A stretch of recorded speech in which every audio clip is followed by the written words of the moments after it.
මෙන්න මේක තමයි seat occupancy sensor එක. මේක ඇවිල්ලා 2015 BMW 328i කියන මොඩල් එකේ කාර් එකේ left hand front passenger seat එකේ කියන්නේ ඒ passenger seat එකේ seat occupancy sensor එක. ඉතින් මේකෙන් තමයි කරන්නේ ඇත්තටම seat එක කවුරු හරි වාඩිලා seat belt එක දාලා නැතුණාට පස්සේ අර අතන seat belt light එකක් පත් වෙලා හෙන දසවදයක් දෙන්නේ මෙන්න මේ සෙන්සර් එක සවුත් වුණා. ඉතින් මේකෙත් මෙන්න මේ සෙන්සර් එක සවුත් වෙලා මම මාරු කරා. මේ තියෙන පරණ එක අලුත් එක තියෙන්නේ මෙන්න මෙතන මේ තියෙන්නේ මෙන්න මෙතන තමයි අංක බැබලි පිහිටලා තියෙන්නේ.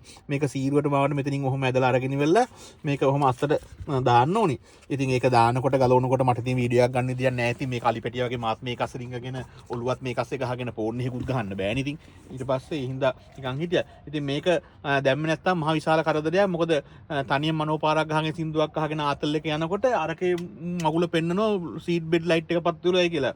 ඒතකොට එකපාරටම හිතනවා යකෝ වයිෆ්වත් වාඩිලා ඉන්නවද මෙතන වාඩිලා සීට් බෙල්ට් එක දාන්න නැතුව කියලා නිකන් එකපාරටම එන තැති ගැම්මක් එනවා. ඉතින් ඒ නිදහස නැති කරගන්න ඕනේ නැති හින්දා මේ සෙන්සර් එක දැම්මට පස්සේ ඒ ලයිට් එක පත් වෙන්නේ නැහැ. නිදහස යන්න පුළුවන්. ඉතින් අතන කියනවා BMW වාහනවල මේක එන කොමන් ඉෂුව එකක්. ඉතින් ඒක වැඩි තියෙන්නේ මේක ජෙනුවින්ම ගන්න උනා. ඉතින් වැඩි තියෙන ලාභයි සනීපයි සෙන්සර් එක ටිකක් ගණන් ඉතින් කොහොම හරි කමන්නේ. දැන් ඉතින් මාරු කරලා ඔක්කොම හරි ස්ටාර්ට් කරලා බලුවා. ලෙඩේ හරි සනීපයි. සියලු දෝෂ නිවාරණයි. ඉතින් එච්ච තමයි කියන්න තියෙන්නේ. ඉතින් ඔය මෙල්බර්න් වල සවුත් ඊස්ටර්න් සබබ් එකේ කට්ටිය ඉතින් ගෙවල් වලට ඇවිල්ලා ඉතින් මේ වගේ දේවල් වාහන සර්විස් කරන ඒවා අරන් මේවා ඉතින් මං කරනවා ඉතින්. එච්චරයි ඉතින් වෙන කියන්න දෙයක් නැහැ. මේ දෙකට ගන්න අමාරුයි.